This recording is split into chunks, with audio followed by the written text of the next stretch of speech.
जी,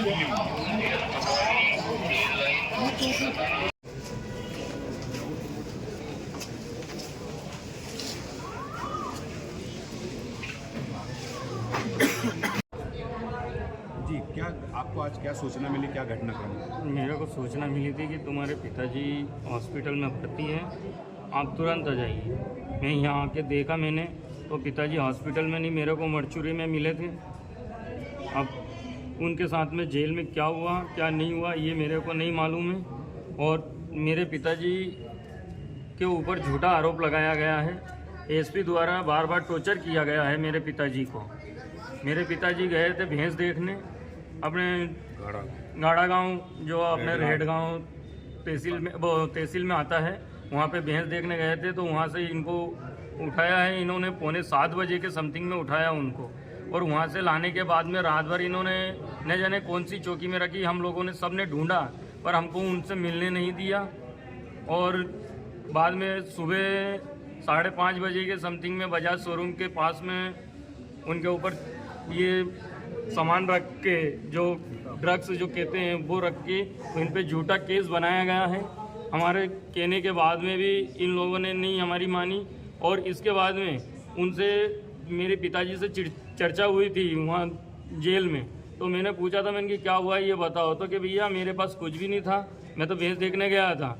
इन लोगों ने हम लोगों को उठाया है और हमसे मारा पीटी भी करी है और हमसे पैसे की मांग करी। तो हमने पैसे के लिए स्पष्ट मना कर दिया था इनको कि हम नहीं देंगे। तो इन्होंने इनके ऊपर झूठा ये आरोप लगाया है और ये जो ड्रग्स नामक चीज़ है ये उनके पास में रख के और केस बनाया गया है। वहाँ की लोकेशन निकाली जाए और वहाँ की लोकेशन निकाली जाए अपनी। आप लोग क्या मांग रहे हैं? मेरी मांग है, मेरे को निष्पक्ष न्याय चाहिए मेरे पिताजी का।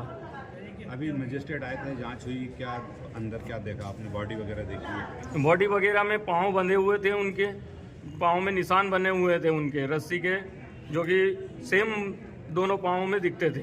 कुछ गले पे भी है, कुछ चोट के निशान भी है उनके।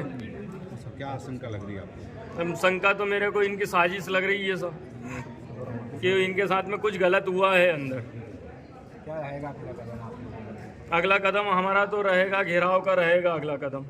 हमारे पिताजी को बिल्कुल न्याय मिलना चाहिए मेरे को। और ये लोग पुलिस वाले अक्सर सिर्फ बिश्नोई समाज को ही एक बना रखा है मुद्दा, कि बस ये मिले हमको और हम इनसे पैसे भी वसूलते हैं। ये लोग पुलिस वाले हर व्यक्ति से पैसे वसूलते हैं, चाहे उनके पास माल हो या ना। रामदयाल जी बिश्नोई जो बैड़ी रहते हैं, उनके ऊपर लगातार 1-2 वर्ष से पुलिस पीछा कर रही थी। उनके यहाँ पर कभी कोई चीज़ बरामद नहीं हुई, घर तक का उन्होंने घेराव किया। उसके बाद उनको पीछे से टारगेट करके और भैंस लेने गए थे, उसके बाद उनको इस तरीके से साइज से फंसाया गया। और उनकी आज जो मृत्यु घटना दुखद भरी हमारे लिए हुई, मेरे भांजे के लिए, उसके परिवार के लिए हुई है। मैं इसके लिए प्रशासन से ये कहना चाहता हूँ कि ऐसे अधिकारियों के ऊपर कड़ी से कड़ी कार्रवाई की जाए। और ये पुलिस जब भी किसी आदमी को ये झूठा आरोप में फंसा कर पैसे का टारगेट बनाते हैं, पैसे मांगते हैं, और अगर पैसा किसी के पास नहीं होता तो उसे जेल में डाल दिए जाते हैं। इस तरीके से उनको मौत का सामना करना पड़ता है। मैं ये कहता हूँ प्रशासन से कि इनके ऊपर उचित से उचित कार्रवाई की जाए, नहीं तो इसको लेकर के हम बिश्नोई समाज पूरी एक आंदोलन करके उग्र आंदोलन करेंगे, हर जगह धरना धरेंगे और इसके लिए हमारा न्याय मांगना चाहते हैं। मजिस्ट्रेट आए थे, उनसे बात हुई आप लोगों की? जी, मजिस्ट्रेट से बात हुई थी। हमने उन मजिस्ट्रेट साहब को सारी चीजें बताई, उनको निशान भी बताए थे। उनके पैर बंधे हुए थे, पैर के अंदर निशान पाए गए, पैर के अंदर चोट पाई गई है, गले में उसके जो पुलिस प्रशासन के अंदर जो नेम में धागा नहीं होना चाहिए, जो एक माला, 3 माला, 2 माला की धागे, अंगूठी, ये सारी चीज पाई गई है। तो इसके अंदर उनके गले पे फांसी का भी हो सकता है, गले लगा कर मार सकते हैं। इन्हें मालूम क्या हुआ, लेकिन हमें ये लगता है हम इससे संतुष्ट नहीं है। हमारे जीजा के साथ या तो कोई घटना उनने पुलिस प्रशासन ने करवाई है या करी है, ये हम नहीं जानते, लेकिन इसकी सही तरीके से जांच की जाए और हमें न्याय मिले।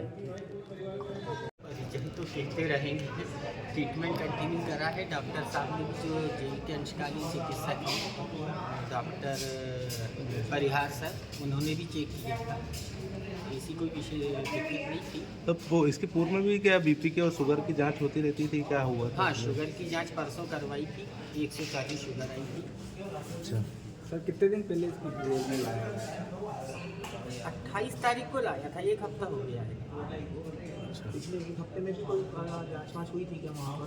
जब जेल में लाते हैं मुलजिम को तो पहले जांच करवाते हैं। मैंने जेल में 8 दिन की अवधि के दौरान हाँ हुई है ना, डॉक्टर शैलेंद्र परिहार ने जांच करी है, शुगर वगैरह बीपी वगैरह सब चेक किया था, नॉर्मल। अच्छा, तो सुबह क्या हुआ था, किस प्रकार से इनकी डेथ हुई? उल्टी हुई, प्रहरी मेरे पास आया, घर पे के साथ एक बंदी जो है उल्टी कर रहा है, बेहोश होके गिर गया। मैं दौड़ता हुआ अपनी गाड़ी लेके जेल पे गया, तत्काल बंदी को बाहर निकाला, गाड़ी में लेके यहाँ आया, यहाँ डॉक्टरों ने मृत घोषित कर जिस बैरक में बंदी था बैरक नंबर 2। मतलब आरोप के लगभग 52 अन्य मुलजिम थे, इनके केस पार्टनर भी उसी बैरक में थे, बैरक नंबर 2। आने के बाद जी सूचना दी वो बाद में दी है। हाँ, यहाँ हॉस्पिटल लेके आ गए, उसके बाद हमने परिजनों को सूचना दी।